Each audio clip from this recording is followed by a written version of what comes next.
Niombe wazazi tuendelee kuwalea watoto wetu katika maadili mema, tuwaandae waje kuwa tegemezi la taifa lao, waipende nchi yao na wawe wazalendo wa kweli, lakini pasipo pia kuathiri ukuaji wao katika maadili mema. Dunia yetu hivi sasa imeharibika kwa sababu ya utandawazi, na hii imepelekea mmomonyoko mkubwa sana wa maadili. Watoto hao wana nafasi kubwa ya kuweza kuwa watu wazuri wakiandaliwa vizuri mapema kabisa. Niwaombe wazazi muendelee kuwasaidia malezi mema ya watoto wetu.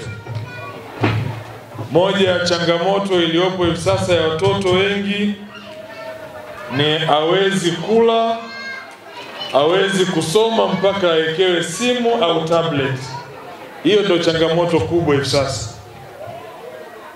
Ni kweli tunawapenda sana watoto wetu, lakini lazima ifike wakati tuchole mstari na tuwaelekeze katika maadili mema na vile vile kufanya mambo kwa wakati.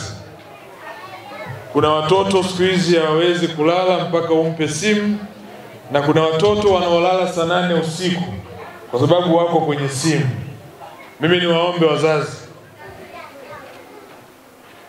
na mimi pia nikiwemo katika kundi la wazazi hilo, tuendelee kuwasaidia watoto wetu, tuwajenge katika maadili mema, tuwaandae vizuri, na vile vile tuwasaidie kukua katika ustawi wa akili, ustawi wa afya, pamoja pia na maadili mema. Nilisema nitashirikiana na shule kwa ajili ya kuwasaidia watoto, hasa wale wenye mazingira magumu, kama sehemu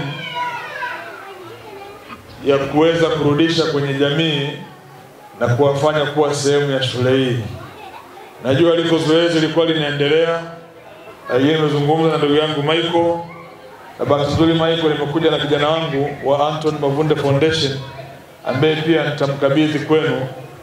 Tutalifanya zoezi hili kwa pamoja ili mwisho wa siku basi tuwapate wale ambao tumewanuia, hasa wanaotoka katika mazingira magumu, pia ile sehemu yangu ya mchango kwao na kuweza kuwasaidia kupata elimu bora.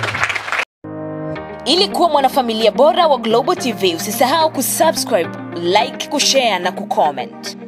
Baada ya kusubscribe, bonyeza alama ya kengele ili kupata taarifa kwa kila video inayopanda Global TV Online.